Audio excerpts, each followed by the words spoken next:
তো এই যে মায়ের মন্দির, আর আমরা এখন ভেতরে যাব। কোন দিক দিয়ে লাইনে দাঁড়াতে হবে, আমার একটা পুজো দেওয়ারও ব্যাপার আছে, বাট আমি বুঝতে পারছি না। দেখো লাইন কত বড়, এভাবে দাঁড়িয়ে পুজো দিতে হবে।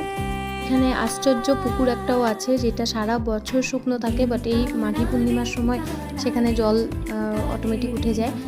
তো সেই কুণ্ডতে সবাই স্নান করে তারপর মায়ের মন্দিরে পুজো দিতে যায়। তো আমি বাড়ির থেকে করে এসেছিলাম, জন্য আমি আর কুণ্ড পর্যন্ত গেলাম না, আরও সেখানে ভিডিও করাও এলাও না, তো সেখানে যাওয়া হয়নি, আর তোমাদের দেখাতে পারলাম না।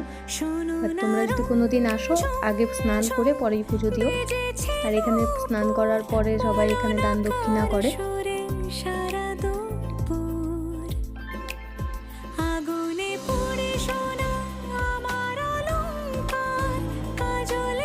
ঘন্টার ওপর তো আমাকে লাইনের মাথা খুঁজতেই বেরিয়ে গেছে, লাইনই খুঁজে পাচ্ছিলাম না কোনখান থেকে স্টার্ট লাইনটা হবে। তারপর ফাইনালি লাইন খুঁজে পেয়েছি। আর এখন দেখো আমার পেছনেও কত লোক, প্রচণ্ড ভিড়। প্রায় 1 ঘন্টা দাঁড়িয়ে থাকার পর মন্দিরের প্রায় কাছাকাছি চলে এসেছি। মন্দিরের ভেতরে ঢোকা সম্ভব না, তো বাইরের থেকেই দেখলাম সবাই সব কিছু প্রসাদ ভেতরে দিয়ে দিচ্ছে। এখানে লোক দাঁড়িয়ে আছে, ওরাই পুজো করে তোমাকে প্রসাদগুলো রিটার্ন করে দেবে। আর দেখো মায়ের মুখটা একটু যদি সামনের থেকে দেখতে পেতাম খুব ভালো লাগতো, বাট কিচ্ছু করার নেই, এত ভিড়ে সম্ভবই না। মান্যতা আছে এখানে, সত্যিকারের ভক্তি সহকারে যদি তুমি কিছু চাও, মা তোমাকে সেটা অবশ্যই দেয়, আর এটা মনস্কামনা অবশ্যই পূর্ণ হয়। তো সবাই এর জন্যই আরও এখানে বেশি ভিড় হয়। আর মেলাটাও একদিনই হয়, কোনো সময় যদি পারমিশন পাওয়া যায় তো 2 দিন থেকে যায়।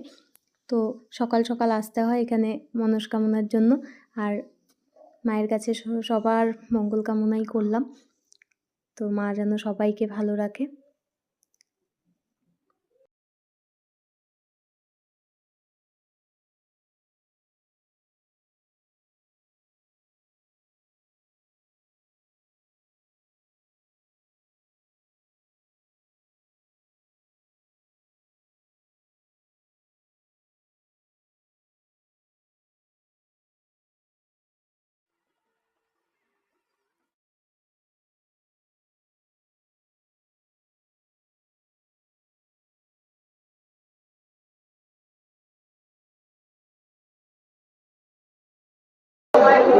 পুরো মেলা ঘুরতে আরও 2-3 ঘন্টা সময় লাগবে।